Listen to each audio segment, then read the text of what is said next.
es más abstracta, quiere decir, es algo que aparece, digamos esto, como si no tuviese relación con toda la realidad. Se ha abstraído, se ha separado, quiere decir, ¿no? Entonces, ese es, ¿cómo se llama? En la realidad está íntimamente relacionado, pero a nosotros nos aparece como si no tuviese nada que ver. En ese sentido, es producto de la conciencia, la determinación simple, ¿no? Entonces, el modo como ese aparecer lo ubicamos en el contexto de todo, ascendemos a lo concreto. Es la metáfora que utiliza Marx y que utiliza también Hegel, pero en este caso Marx, ¿no? Ascendemos a lo concreto, ¿no? Lo concreto es la reproducción de la totalidad ya por el pensamiento. ¿Sí se entiende, no? Entonces, no es como en la vida cotidiana. En la vida cotidiana decimos, esto es lo concreto, ¿no? O sea, hablamos de una teoría y eso es abstracto, o sea, algo que no se entiende. ¿Sí se entiende? ¿No? Eso hay que tener bien clarito. Si eso no está bien clarito, entonces cuando leamos el texto nos vamos a confundir. ¿Sí, compañeros? Bueno. Profesor, yo tengo una duda. ¿Cómo se pasa de esta determinación simple a lo concreto? Haciendo un rastreo de qué es aquello que está presupuesto en ello, ¿no? Y esto es, otra vez, una producción de la conciencia, ¿no? Entonces, por decir, ¿qué es aquello que está presupuesto acá? ¿No? Entonces, si tú te pones a tematizar, hazte cuenta que esto es una determinación simple, es una mercancía, ¿no? Una botellita de agua. Bueno, ¿qué es aquello que está presupuesto acá? Gracias a qué me aparece esto, ¿no?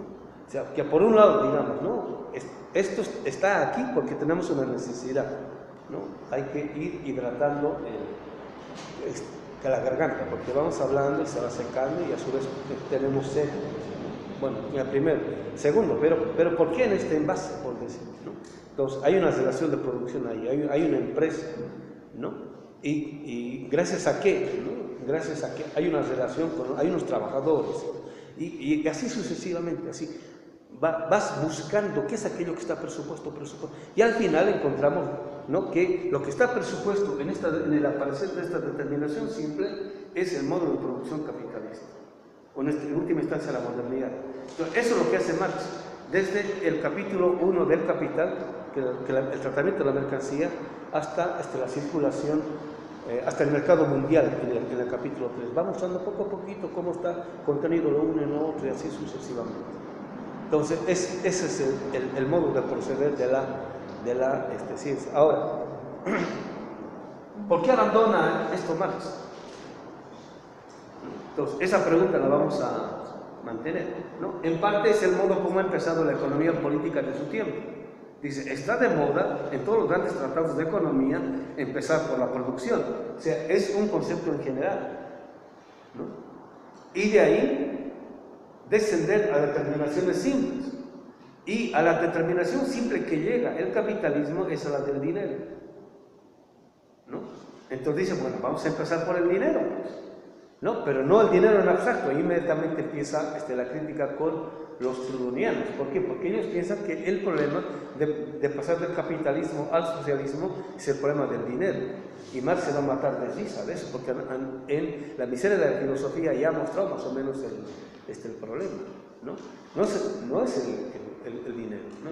El dinero es una forma de aparición de esto, ¿no? ¿Sí se entiende? ¿No? Entonces, del dinero va a pasar a la mercancía.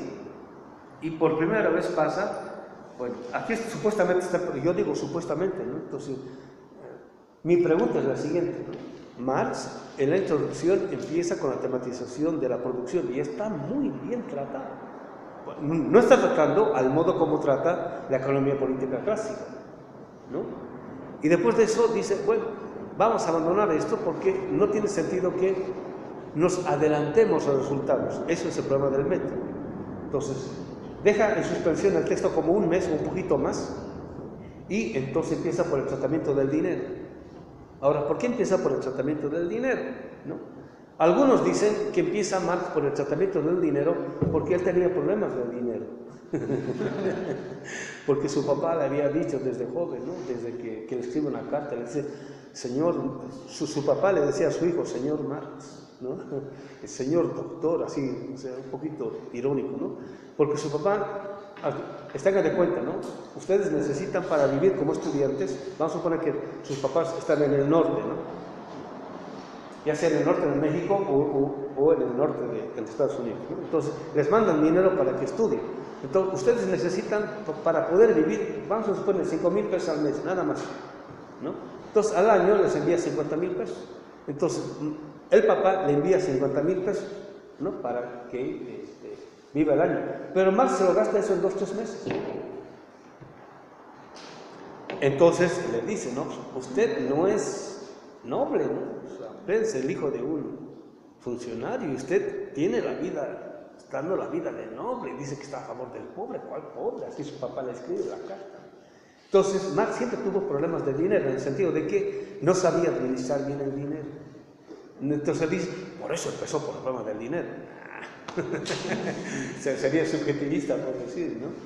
Entonces, bueno, empieza por el problema del dinero, por un lado, porque el capitalismo de su tiempo piensa que el problema de la ganancia aparece en la circulación, que sería, digamos, el incremento del dinero. O sea, cuando, por decir, me ha costado producir esto 10 pesos y lo vendo en 15 pesos, entonces tengo 5 de ganancia, ¿no? Y ahí, digamos, entonces tengo más dinero y eso, digamos, la ganancia, por decir. Pero también porque ya hizo la crítica a Proudhon, a los socialistas franceses, ¿no? Y ellos pensaban de que el problema era el dinero, entonces no. Entonces él, después de los Bloom, dice el problema empieza por la mercancía, es otro tipo de determinación simple, ¿no? El dinero es una determinación simple, sí, ¿no? Pero que la mercancía es también otra determinación simple, ¿no?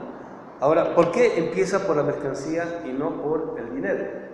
¿No? Ahora, no es el dinero en general, en este caso el dinero capitalista. Entonces, para que exista el dinero capitalista tiene que ver la mercancía capitalista. Y cuando está hablando de la mercancía capitalista, no está hablando de esta mercancía, sino de la mercancía privilegiada. El trabajo vivo, o la capacidad de trabajo de un ser humano, en este caso, concebida como mercancía. ¿Sí se entiende? O sea, ese es el problema. O sea, no es la mercancía, pero en principio nos aparece como esto. Pero no, la condición de posibilidad de la mercancía capitalista es que el trabajo humano aparezca como mercancía, como cosa. Ese es el problema, es la especificidad. ¿Sí se entiende? ¿No? Entonces, tampoco es cualquier tipo de determinación, es un tipo de determinación. ¿Sí se entiende? ¿No? Porque las mercancías no capitalistas presuponen el trabajo no concebido como mercancía, en tanto objeto. ¿Sí se entiende? Es cuando, digamos, existen relaciones entre el trabajador y el empleador éticamente justas. Cuando el empleador, no estoy diciendo el patrón, el empleador trata al trabajador como ser humano y le paga como ser humano, le reconoce toda su dignidad, subjetividad, etcétera, etcétera. Entonces, la mercancía, el contenido de la mercancía no es una relación de dominio y explotación, eso sirve para la vida, y eso dice Walter Benjamin. ¿Sí se entiende, compañeros? O sea, poco a poco estamos ascendiendo a estas complejidades, ¿no? Entonces, el problema es, ¿por qué del dinero pasa a la mercancía? ¿No? En el dinero, la especificidad de este tipo de mercancía no aparece. En la tematización de la mercancía, sí, ¿no? Entonces, hay una mercancía en tanto esto, y hay una mercancía en tanto subjetividad corporal cosificada. ¿Sí se entiende? Y no es lo mismo, pero la forma de la tematización en el capitalismo es lo mismo, ¿no? La compra de insumos, ya sea como insumo, digamos cosa, y como trabajo, es lo mismo. Por eso ahora los seres humanos aparecen como capital humano. ¿Sí se entiende, compañeros? ¿No? Entonces es otro tipo de tematización. Y ojo, es una determinación simple. Solo que a partir de esta determinación se puede hacer un tipo de reconstrucción distinta que a partir de esta tematización, ¿no? Entonces, lo que está en presupuesto de la mercancía, ¿no?, en la tematización de la mercancía en el capitalismo es la cosificación, ¿no? Dicen pues los grandes dueños del capital transnacional, ¿no?, que los obreros son como animales, si es que no lo son. Y explícitamente, o sea, no tienen el más mínimo remordimiento cuando lo están tratando como a ganar, así literal. Y es más, tratan a sus caballos y a sus perros mejor que a sus trabajadores, o sea, ¿no? Y otra cosa es tematizar a la mercancía, ya no en estos términos, sino en los términos de la subjetividad sufriente. ¿Sí se entiende? En este caso, el trabajador. La subjetividad sufriente del trabajador que se vende como mercancía cuantitativa para satisfacer necesidades básicas y o inmediatas. ¿Sí se entiende? Lo estoy diciendo en el lenguaje de Marx. ¿Sí se entiende esto? ¿No? Entonces, el tipo de reconstrucción, el tipo de ascenso de este aparecer hacia lo concreto, y ya no es lo mismo. Entonces, ahora, ¿cómo podemos ascender de otro tipo de tematización distinta, inclusive a la de Marx, para la reconstrucción de una totalidad como forma de producción distinta a la del capitalismo? Ese sería el problema nuestro, que sería una forma de poner de pie a la realidad invertida por el capital. Y el objetivo de Marx, en última instancia, es mostrar la inversión, ya no del método solamente, sino de la realidad en la cual está sumida la modernidad. Ya son problemas más complicados y complejos. Sigo. La producción más en concreto, ¿no? Podríamos resumir lo ya comentado y avanzar lo que nos falta considerando la reflexión inicial de Marx. El objeto a considerar es en primer lugar la producción material. Ya está la palabra material. Individuos que producen en sociedad, o sea, producción socialmente determinada de los individuos, ¿no? Individuos que producen en sociedad es el tipo de individuos que produce el capitalismo, eso quiere decir. ¿Sí se entiende? No son pueblos, no son comunidades. O sea, producción socialmente determinada de los individuos. O sea, las relaciones de dominación ya están presupuestas acá. Eso es lo que se quiere decir, ¿no? ¿Sí se entiende, compañeros? ¿No? Esta es una forma de nombrar directamente al tipo de producción contenida en el capitalismo. O sea, no está hablando ya de la producción en general, que este es naturalmente el punto de partida. Ahora,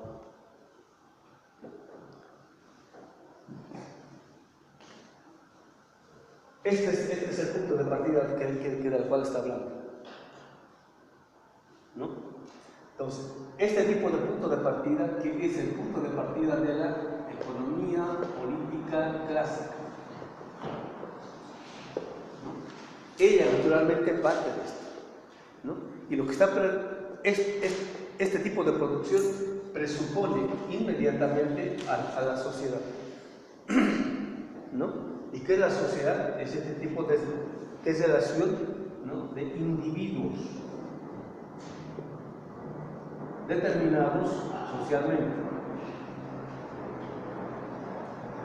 ¿no? Entonces, como dice mucha gente, no hay pierde. La economía moderna, como ciencia presupone a la sociología moderna como ciencia. ¿Sí se entiende? ¿No? Para hablar de economía hay que hablar de sociedad. Para hablar de sociedad hay que hablar de economía. Ese es el título del gran sociólogo del siglo XX de la modernidad, Max Weber, Economía y Sociedad. Para ser gran economista hay que ser buen sociólogo. Para ser buen sociólogo hay que ser buen economista. Pero en esta perspectiva, ¿sí se entiende, compañeros? ¿Ven?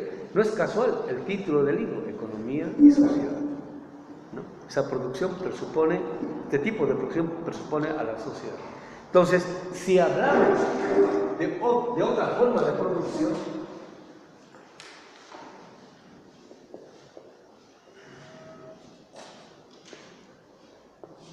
en primera instancia sería transmoderno, o si no, postcapitalista, ¿no? En el caso nuestro sería una producción comunitaria. Ya no presupone relaciones sociales, sino presupondría relaciones comunitarias, ¿no? Ya no presupone individuos, presupone individualidad. Individuos quiere decir egoístas, ¿no? Y la individualidad no necesariamente es egoísta y egocéntrica. ¿Sí se entiende? Pues presupone otro tipo de, ¿cómo se llama?, relación humana, en este caso comunitaria. Esto querría decir que a la economía comunitaria como ciencia le presupondría unas ciencias de la comunidad. ¿Sí se entiende? ¿Ven? Automáticamente ha cambiado el panorama. ¿Sí, compañeros? Sí se ve ahora sí la distinción, ¿no? Automáticamente aparece otro tipo de panorama. La producción material, no en el sentido de opuesto a lo espiritual,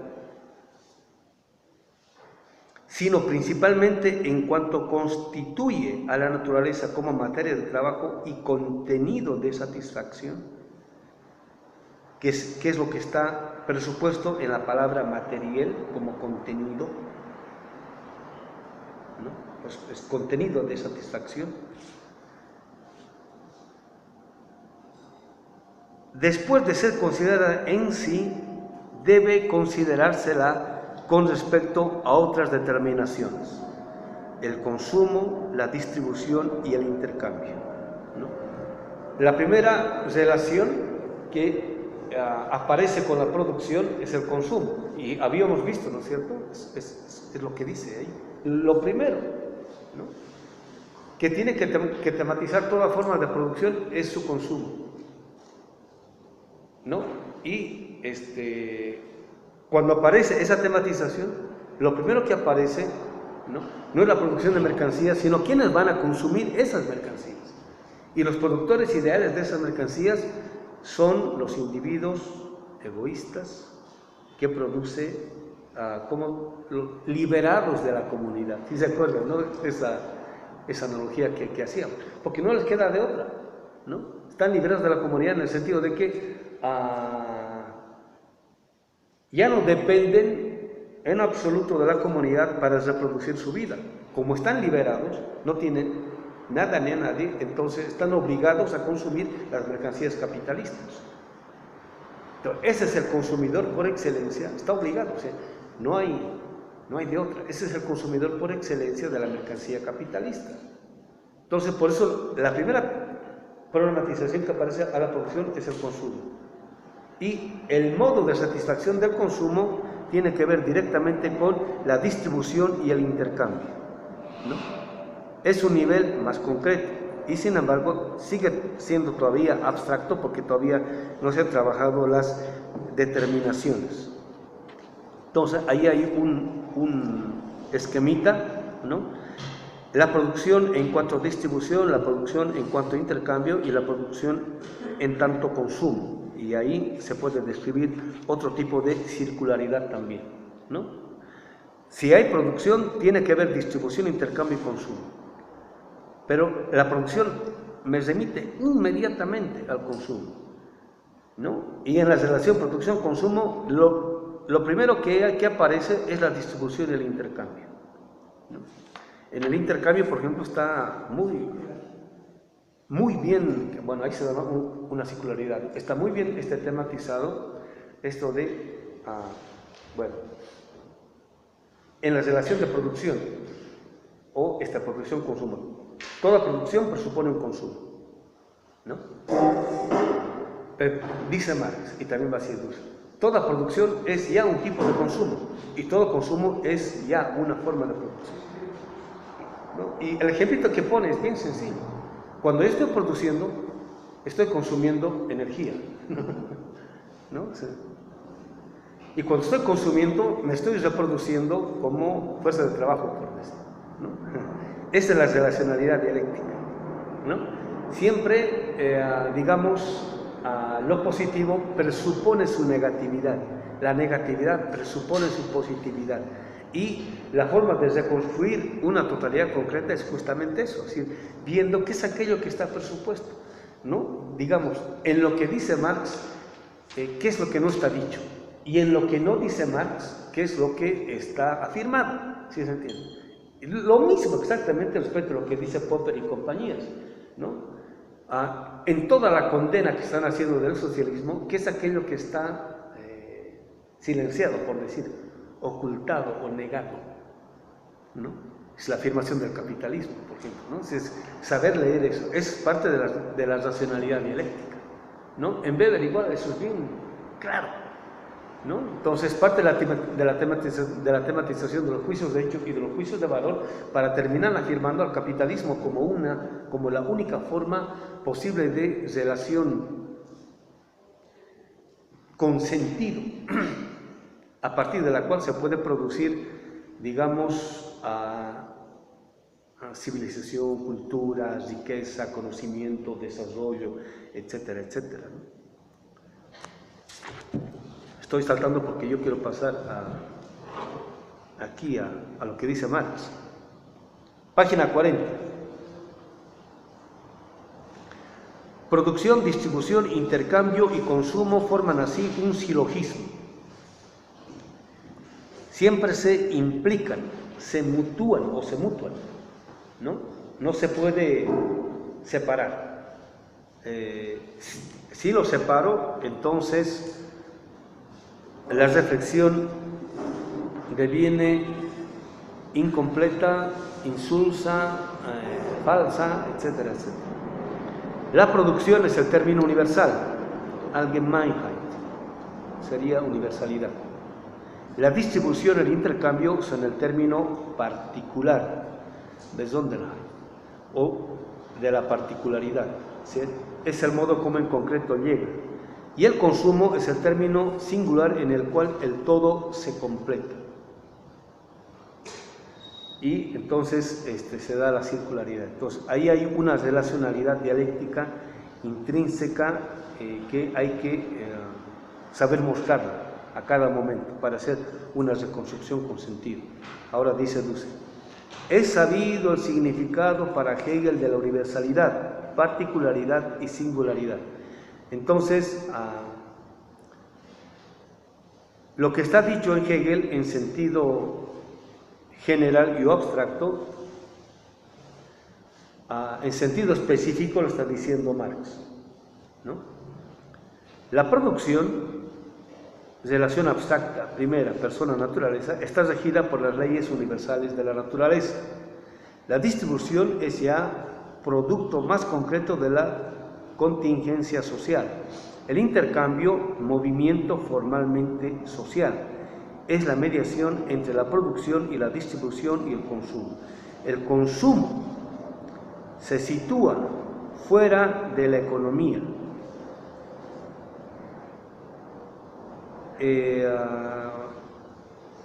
En parte es así, en el sentido de que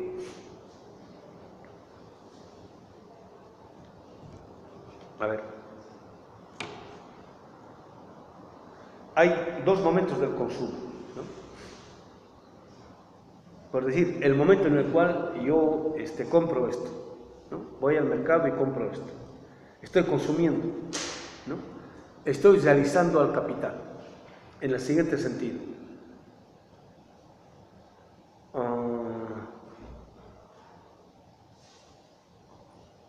El capital ha producido esto para producir ganancia.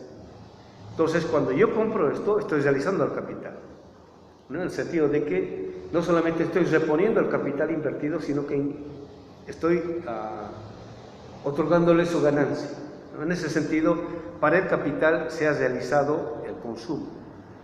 Pero hay un segundo momento al consumo, que es al cual se está refiriendo Dussel. Es el momento no capitalista en sentido estricto, que es el momento en el cual yo me lo llevo a mi casa, ¿no?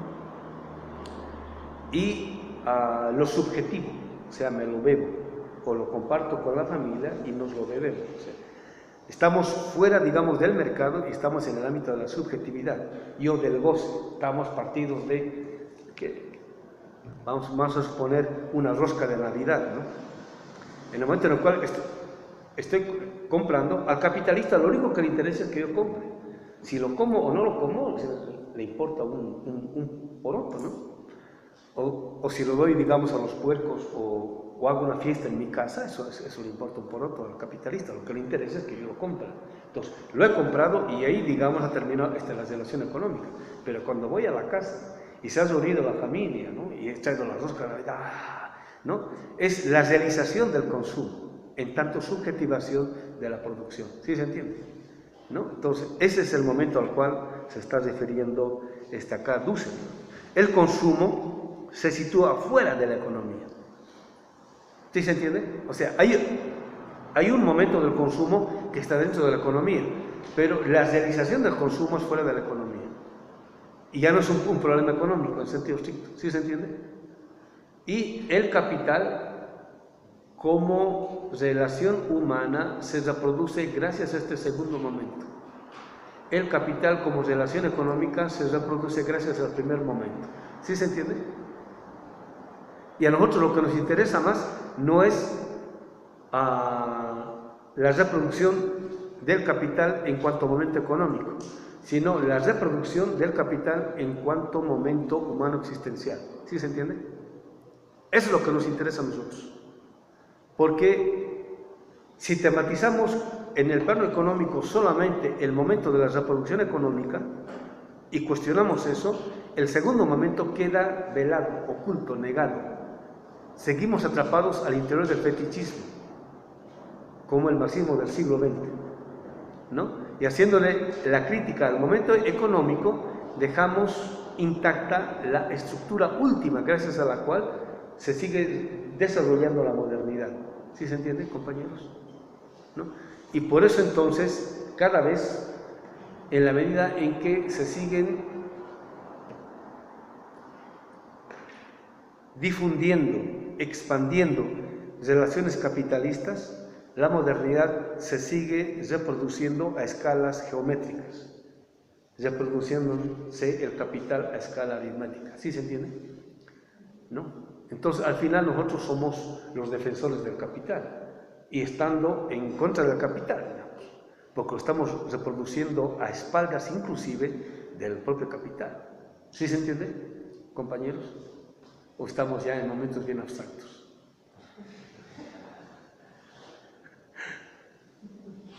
¿No ve? Y a esto no ha llegado el marxismo del siglo XX. Por eso hay grandes luchadores de izquierda cuyos hijos son fervientes defensores del capitalismo y la modernidad. O sea, hay que fijarse en los hijos que han producido esos grandes pensadores marxistas, luchadores de izquierda, etc. El caso del dirigente de la Central Obrera Boliviana, ¿no? Ahora es intelectual orgánico de la derecha, ¿no? Su papá tenía en última instancia pretensiones burguesas, ¿no? Y ha sido líder de los obreros, pero prácticamente toda su vida es el líder emblemático que tenía conciencia burguesa. ¿Sí se entiende, no? ¿Compañeros? ¿O estamos bien abstractos?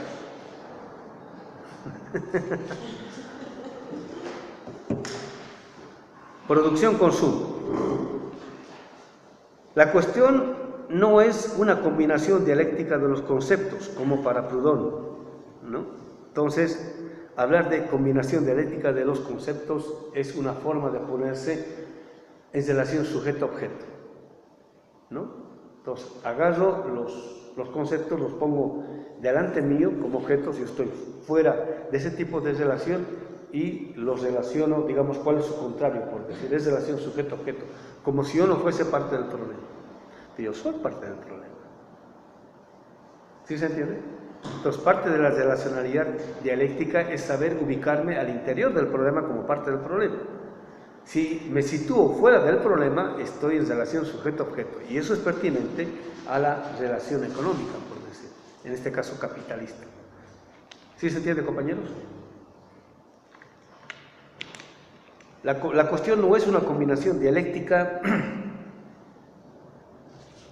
de los conceptos, como para Proudhon, sino la comprensión de relaciones reales. Comprensión de relaciones reales. Comprensión, esta palabra la tematiza bastante Heidegger, en el sentido de cómo es que con la comprensión, ¿no? Comprehensión, ¿no? Tengo el conocimiento de algo en general, ¿no? Pero que está en parte comprimido en la subjetividad. O sea, he sido capaz de subjetivar eso quiere decir, ¿no? Sino la comprensión de las relaciones reales, ¿no? Cómo ellas fácticamente se dan en la realidad, pero no son las relaciones ahí afuera, enfrente mío, sino que yo soy parte de eso, ¿no? O sea, no estoy más allá y yo al margen de ello, lo que no excluye complejas estructuras codeterminantes, en el sentido de la relacionalidad. No solamente hay una relación que se está dando enfrente nuestro, sino que yo también estoy en relación con eso que se está relacionando enfrente nuestro. En todos los casos, dice Dussel, Marx partirá del planteo obvio o clásico de la economía para después mostrar su contradicción dialéctica. Entonces, en el caso de la producción ha sido así. Dice, bueno, vamos a partir de lo que ellos parten. Pero por la relacionalidad dialéctica vamos a llegar a otro tipo de conclusiones. ¿Sí se entiende? Es un poco lo que dice Hinkelhammer a propósito de Popper. O sea, para la crítica de los modelos ideales presupuestos en la ciencia moderna, dice, yo voy a partir de Popper y voy a seguir la reflexión de Popper hasta donde ella me conduce, pero no linealmente el tipo de reflexión que está haciendo Popper, sino en perspectiva dialéctica, para mostrar qué es aquello que está negado y yo encubierto. ¿Sí se entiende, no? Entonces, esa es hacer una crítica inmanente, no es desde afuera, es desde dentro. Me meto dentro, ¿no?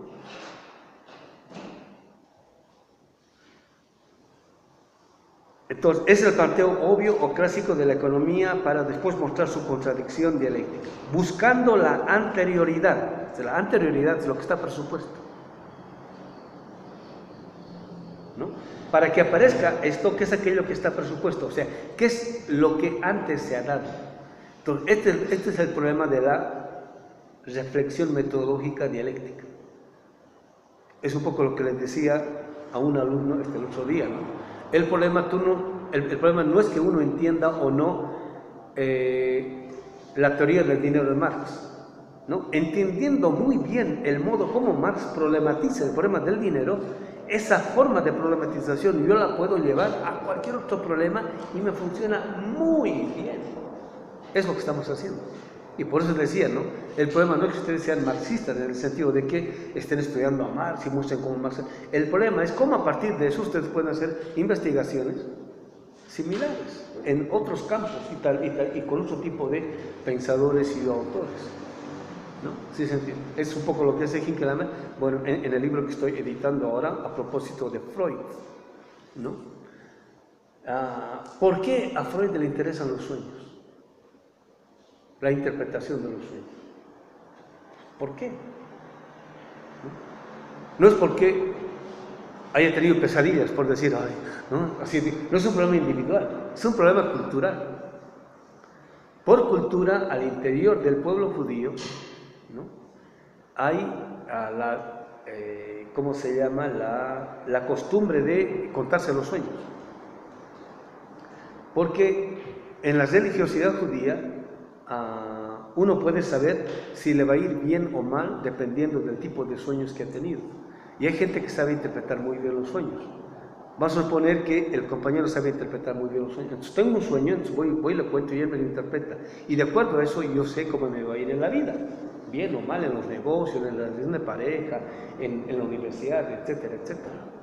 ¿No? Por eso es cultural, es contarse los sueños. Siempre en la casa hay alguien que sabía o sabe interpretar muy bien los sueños. O sea, que se acuerdan en el relato de José, el interpretador de los sueños del faraón. Entonces sabe interpretar muy bien, ¿no? Interpreta muy bien, no solamente dice lo que está contenido ahí, sino que también la solución. Perfecto. Entonces, frente a esto, lo que tiene que ser es esto. Entonces uno ya más o menos esto lo tiene arreglado la vida. Entonces de pronto, en el mundo moderno, la gente no solamente tiene sueños, sino que tiene pesadillas. Y como ya no hay cura, porque en el medioevo había cura, ¿no? Entonces ya no tienen a quién contarles que los sueños, ¿no? Entonces aparece Freud. Entonces, el psicoanalista es el cura de la modernidad. Porque en el medioevo, en el medioevo, la gente iba con el cura y le contaba su sueño y el cura se lo interpretaba y no le cobraba. Estaba el diezmo, ¿no? O sea, estaba la limosna, ¿no? Pero ahora va donde ¿cómo se llama? Donde el psicólogo, y hay que pagarle al psicólogo, independientemente de que lo interprete bien o mal, ¿no? Entonces, bueno, ¿por qué? ¿No? Porque él por cultura tiene ¿cómo se llama? Este tipo de relación con los sueños. Entonces dice, bueno, pues voy a hacer un acopio del tipo de sueños y ver qué es aquello que hay detrás y la regularidad. Y cuando quiere interpretar los sueños, recurre a los mitos griegos. Y que no tiene nada que ver con su cultura, pero sí con la cultura de la modernidad, ¿no? Entonces, dice Hinkelhammer, para él le aparece el problema como malo, de ahí el malestar de la cultura, porque está interpretando este tipo de fenómeno que es humano de acuerdo a un tipo de tradición, que en este caso son los mitos griegos. Él tranquilamente pudo haberlos interpretado de acuerdo a otro tipo de tradición, que digamos la tradición judía. Entonces, la interpretación que da es, arquetípica, es esta de que el padre es padre cuando mata al hijo, y el hijo es hijo cuando mata al padre. O sea, o es filicidad o es parricida, ¿no? Cambio, y por eso, digamos, toda relación padre e hijo en última instancia es malsana, por decir, ¿no? En cambio, se había interpretado desde la tradición mítica, semita, en la cual Abraham no mata al hijo, aunque recibe una orden, no mata al hijo, entonces el hijo se vuelve cuate del padre, entonces terminan como hermanos. No es una relación ni filicida ni parricida, entonces le da una pésima solución. ¿Por qué? Porque parte de un momento de tradición que no tiene nada que ver directamente con un fenómeno que aparece en la modernidad. ¿Sí se entiende? El horizonte a partir del cual se trata de interpretar algo que en concreto aparece en un momento determinado. Buscando la anterioridad que condiciona a lo que se pensaba primero. Entonces, por ejemplo, Hinkelhammer aquí, para poder entender el problema, busca la anterioridad, ¿no? ¿Qué es aquello que está presupuesto? ¿No? Un horizonte mítico. Y puede corresponder, pero puede no corresponder. ¿Ve? O sea, siempre, ¿qué es aquello que está presupuesto? ¿Qué es aquello que está presupuesto? Y aparecen varias determinaciones, y poco a poco empiezan a, digamos, hallar su lugar, elevándose al fundamento de lo que pensaba que era el principio, ¿no? Entonces, digamos, grosso modo, en el capitalismo, ¿no? Si tienes dinero, hay esto. Si no hay dinero, no hay esto, por decir, ¿no? Digamos que es el tipo de, ¿cómo se llama? Comprensión y de relación que se tiene en el capitalismo. Por eso lo fundamental es tener dinero. Pero haciendo este tipo de rastreo, él descubre otro tipo de relacionalidad. O sea, el problema no es el dinero. El problema es lo que está presupuesto en el dinero, lo que está contenido en el dinero. Por eso es que una cosa es el dinero capitalista y otra cosa es el dinero no capitalista. Y eso no lo entendió bien el marxismo del siglo XX. Por eso es que cuando imaginó el socialismo o el comunismo, imagina sin mercado, sin dinero y sin ¿cómo se llama? Sin capital. ¿Sí se entiende? Es una confusión de los términos. Entonces, anterior al capitalismo existe el dinero, existe que la mercancía y el mercado, pero no existe el capital.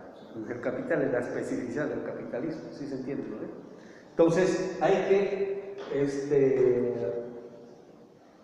a partir de la determinación que aparece, elevarse a su fundamento. Entonces, siempre, ¿cómo se llama? Nos aparece la realidad en términos de determinaciones simples, pero en el caso de la economía política clásica, ¿no es cierto?, parten de una generalidad, porque todavía no existe, porque esto es producto de la razón, estas abstracciones son producto de la razón, ¿no? Entonces, en la medida en que hay este tipo de descenso, hay la producción de, ¿cómo se llama?, conocimiento. Entonces dice, hay que ahora hacer este tipo de retorno, que es lo que normalmente no hace la economía política clásica. Pero el retorno ya no es el mismo porque la determinación simple a la cual está llegando ya no es el dinero, es otro tipo de determinación. Por eso, después de los Grundrisse va a empezar por la mercancía. ¿Sí se entiende? Compañeros, ¿no? Entonces, partiendo de autores de la derecha, ¿no?, uno puede hacer la reconstrucción del modo como es que procede intelectivamente hablando este tipo de tradición para después darle la vuelta. ¿Sí se entiende? No es necesario que yo tenga, digamos, un Marx o un Dussel o un Hinkelhammer, ¿no? Yo puedo tener un Weber y a partir de Weber hacer esa reconstrucción. Es un poco lo que ha hecho Marx, ¿no? Por ahí, digamos, necesito hacer una crítica de la economía política clásica, pero no hay, ¿no? Entonces, como nadie ha hecho y como no hay libros al respecto, entonces no existe. Como no hay, hay que producirla, eso es lo que hace Marx. ¿Sí se entiende, no? ¿Y de dónde parten los clásicos?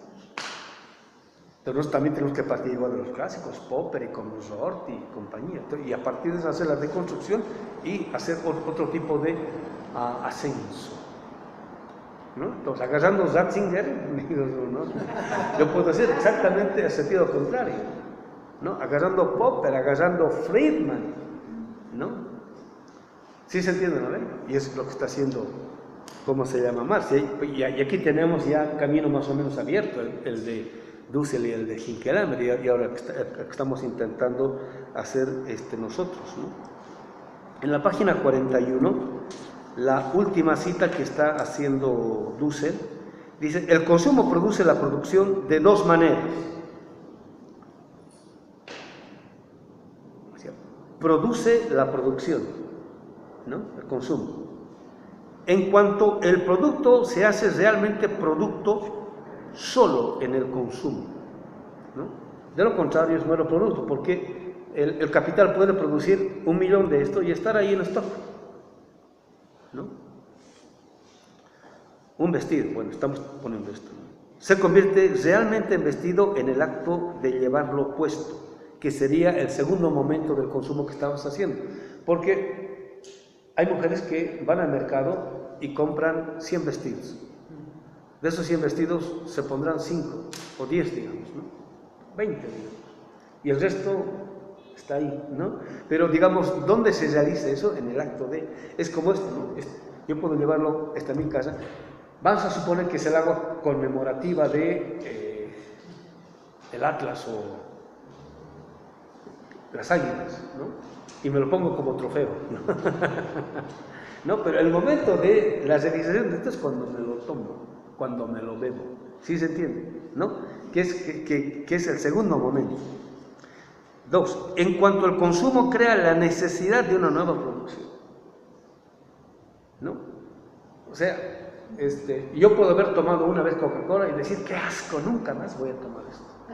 O si no, lo contrario, es la chispa de la vida, ¿no? Entonces, ¿no? Entonces, ahí estoy produciendo la reproducción. Ese es el problema del consumo. Y el capitalismo está orientado en sentido estricto a este segundo momento, ¿no? Digamos, sin celular soy nada, sin coche soy nada, sin comer en Saks una vez a la semana soy nada, y así, sin vestir con Tommy Hilfiger, ¿no? Soy nada. Sin pantalones Levi's soy nada, y así sucesivamente. Sin ir al partido una vez a la semana, al Chivas o lo que sea, soy nada. Listo, ya está garantizado eso. Y por eso el dueño de las Chivas ha hecho ese estadio, porque es negocio, rentable, ¿no? Al mes tranquilamente el tipo está garantizado $500,000, mínimamente. Y eso, ¿no? ¿Sí se entiende, compañeros? ¿No? Ese es el problema. Y eso es lo que hay que tematizar ahora, ¿no? Porque nuestros gobiernos están intentando, bueno, algunos de nuestros gobiernos están intentando hacer la transición a algo no capitalista, pero seguimos reproduciendo eso, no solamente el gobierno, sino también el pueblo. ¿Por qué? Porque no hay conciencia de esto. No ha tematizado el máximo de siglo XX en profundidad de esto. Esto es lo que hay que tematizar ahora, ¿no? O sea, hay revolución cuando empieza abajo, no cuando empieza arriba. Y el pueblo tiene que tomar conciencia de esto. El pueblo tiene que tomar la conciencia de la necesidad de otra forma de producción, de otro tipo de consumo. ¿Sí se entiende, no? Bueno, aquí nos paramos, compañeros, nos hemos pasado ya algunos.